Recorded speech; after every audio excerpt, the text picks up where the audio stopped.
जय हिंद दोस्तों, आपका भाई राजेंद्र बाल्मीकि। भाइयों, मेरी आपसे सब भाइयों से हाथ जोड़ के विनती है। एक हाथ में फ़ोन है और एक हाथ से विनती करता हूँ। और एक खेत के पास देख सकते हो आप, खेत है और ये रोड है।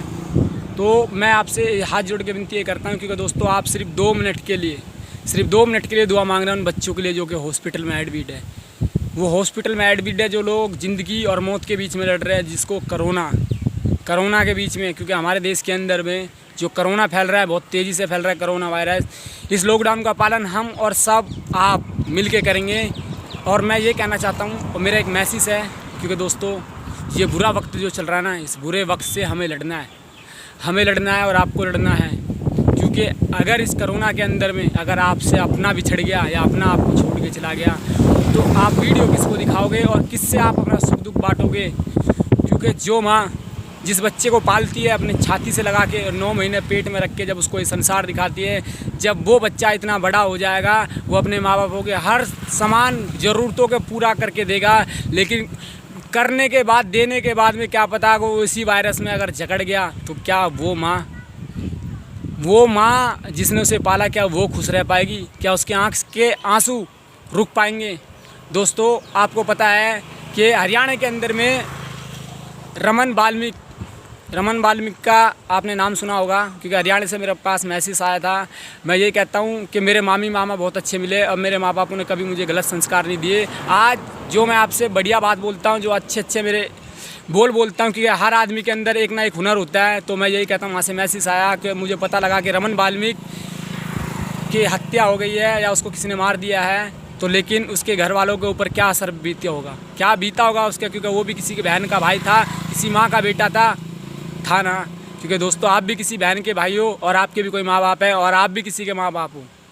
तो अगर आप ये संसार छोड़ के चले गए, इस करोना ने अगर आपको चपेट में ले लिया, जब आपके छोटे मासूम बच्चे हैं, वो कहाँ जाएंगे और वो माँ कहाँ जाएगी जिसको तुम्हें कहते हो कि माँ आज तो याद आती है। क्यों याद आती है?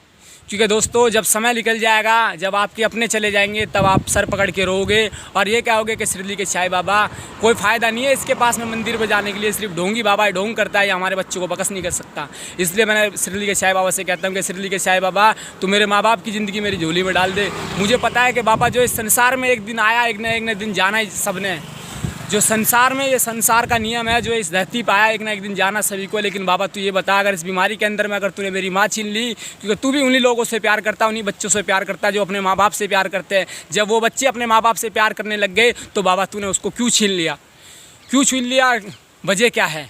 हर चीज़ के अंदर कोई ना कोई वजह होती है, कोई ना कोई राज होता है। क्योंकि गुलजार का मेरे को एक गाना बहुत अच्छा लगा कि दादा वाला, क्योंकि दादा वाला भाइयों जो भी अपने माँ बाप से प्यार करता, अपने भाई बहन से प्यार करता, अपने दादी दादाओं से प्यार करता, तो ज़िंदगी में दो मिनट उन बच्चों के लिए दुआ करना जो कि ज़िंदगी और मौत के बीच लड़ रहे हैं। दोस्तों भगवान ना करे अगर इसी कलयुग के अंदर में, मैं ये कहता हूँ कि शिरडी के साईं बाबा जिसके इन्फेक्शन हो, टाइफाइड हो, कोरोना की जैसी बीमारी हो, सबकी बीमारी मेरे लग जाए। मैं ऐसा क्यों कहता हूँ? क्योंकि मैं भी किसी माँ का बेटा हूँ। अगर बीमारी मेरे लगी, मैं मर जाऊँगा। अगर मैं मर गया तो मेरी माँ है, जो मेरी बूढ़ी माँ है, मेरे सपने बहुत बड़े हैं दोस्तों, जो मेरी बूढ़ी माँ है, उसको क्या मुँह दिखाऊँगा? क्या वो खुश रह पाएगी? क्योंकि मैं यही कहता हूँ, इसलिए मैं बीमारी मांगता हूँ। क्यों मांगता हूँ? क्योंकि शिरडी के साईं बाबा का जिसके ऊपर हाथ हो और जिसके माँ बाप का आशीर्वाद हो, उसके कोई बीमारी नहीं लग सकती है। राजेंद्र बाल्मीकि कहता है, क्योंकि आपको पता है कि 30 अप्रैल को धरती पे कुछ पत्थर गिरने वाला था। कुछ पत्थर नहीं गिरा है, लेकिन दोस्त एक कहर जरूर टूटा है हमारे देश के ऊपर। चाहे वो यूपी हो, पंजाब हो, हरियाणा हो, गुजरात हो, नेपाल हो, गढ़वाल हो, कोई भी देश हो, लेकिन हर आदमी की मदद करो। हमारे सी ब्लॉक 15 सेक्टर के अंदर में हमारे जी शंभू जी है, वहाँ के मेंबर ही लगाओ उनको, या कुछ सरपंच ही लगा लो, लेकिन वो एक काम कर रहे हैं बहुत अच्छे। लेकिन उन लोगों के लिए दुआ मांगना जो कि इन लोग बागों का पेट भर रहा है। क्योंकि मैंने आपको बताया था, एक एरिया कवर करो। एक एरिया जब आप कवर करोगे, तो आपके जो लोग बाग है, जो घर के लोग हैं, आपकी सोसाइटी के लोग हैं, वो कहीं मांगने नहीं जाएंगे। क्योंकि अपने एरिया को कवर करो। अपने एरिया को कवर होगा, बाहर का भी अगर कोई बंदा आता है तो उसको भी पूरी वेलकम दो। उसको ये बोल के उसको भगाओ मत कि कोरोना हो जाएगा। नहीं दोस्तों, अगर कोरोना होना होता तो आपके बच्चे के भी हो जाता। अगर कोरोना होना होता तो आपके बच्चे को भी हो जाता। अगर नहीं होना होता तो कुछ नहीं होता। कि शिरडी के साईं बाबा सबकी ज़िंदगी बख्शेगा। और दुआ मांगना भाइयों, हिंदू हो, मुसलमान हो, सिख हो, ईसाई हो, क्योंकि सब हम भाई है। क्योंकि दोस्तों अगर इस देश के अंदर में कोई बाहर का आदमी कोई बाहर का आदमी आके हमारे देश में आग लगाएगा, हिंदू और मुसलमान को लड़ाई झगड़ा करवा जाएगा, तो एक बात बताना दोस्तों, खून किसका बहेगा? हिंदू का या मुसलमान का? दोनों का ना। दर्द किसको होगा? हिंदू को और मुसलमान को, दोनों को होगा ना। दोनों को ही दर्द होगा, लेकिन उस दर्द में भी कोई राज होता है। इसको देखो, ये किसान देख रहे हो आप लोग, क्योंकि ये पूरे दिन भर मेहनत करते हैं।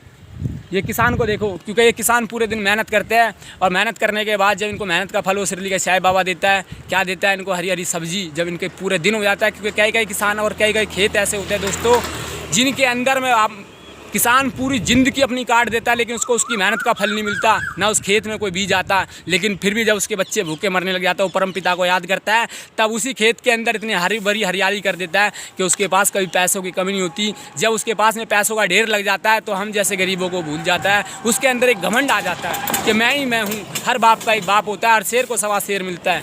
ये राजेंद्र वाल्मीकि कहता है दोस्तों, आप अपने माँ बाप से प्यार करो रे। मैंने आपको बता रखा, मैंने एक नहीं कम से कम 50 वीडियो डाली। अगर कुछ गलती हुई तो दोस्तों माफ़ करना, क्योंकि बेटी बचाओ। क्योंकि हर घर के अंदर में थोड़ा सा कहर टूटा हुआ है भाइयों। ये चीज़ मैं भी कहूँगा, कहर किस चीज़ का है? Corona virus. किसी का काम बंद है, किसी का धंधे बंद है, लेकिन मैं सरकार से अपील करना चाहूँगा, हाथ जोड़ के विनती है मेरी, क्योंकि जिन जिन भाइयों की सैलरी रुकी हुई है, उन भाइयों की सैलरी पहुँचा दो उनके अकाउंट में। एयरपोर्ट में सैलरी है, बहुत से लोगों को काम करते हैं। एयरपोर्ट की जो कंपनी है, नेमस कंपनी सबसे बड़ी कंपनी है, वो मेट्रो में भी आ चुकी है। लेकिन नेमस, A1, क्योंकि ये सारी कंपनियों से मेरा हाथ जोड़ के विनती है, क्योंकि अपने देश को बचाना, तो सबसे पहले अपने एयरपोर्ट के, इंदिरा गांधी एयरपोर्ट के सफाई कर्मचारियों की उनकी सैलरी उनके अकाउंट में पहुँचा दी जाए। मैं यही कहना चाहूँगा, क्योंकि जितने भी कर्मचारी है, बात एयरपोर्ट की नहीं, जितने भी कर्मचारी है, चाहे वो मेट्रो वाले हो, चाहे हाउस पिकिंग वाले हो, चाहे वो MCD वाले हो, चाहे वो सब्जी वाले हो, चाहे वो दुकानदार हो, कोई भी हो। लेकिन बहुत से दुकानदार भाइयों एक दूसरे को काट रहे हैं। 10 रुपये का जो तम्बाकू आता है, उस तम्बाकू मिल नहीं रहा, लेकिन फिर भी उस तम्बाकू को 10 रुपये की जगह कितने का देते हैं? 15 रुपये का। 5 रुपये कहाँ जाता है? अगर दुकान वाले से पूछते हैं, जो सीकर 5 रुपये का आता है, उस सीकर कितने का जा रहा है? 15 रुपये का। दुकानदार कह रहा है कि आगे से बढ़ रहा है। बताओ, आदमी को काट रहा है। अगर दुकानदार ये सोचे अगर मैं ही दान करने लग जाऊँ तो मैं तो रोड पर आ जाऊँगा। अरे मूर्ख है वो आदमी जो इंसान की कदर नहीं करता। क्योंकि राजेंद्र वाल्मीकि के स्टम भाइयों सपने बहुत बड़े हैं, और ये आपके भी हो गया। हर आदमी के अंदर कोई ना कोई हुनर होता है। कुछ गलती हुई हो तो दोस्तों माफ़ करना। अपने माँ बापों का साथ दो, अपने माँ बापों का नहीं और भी माँ बापों का साथ दो। जय श्री राम।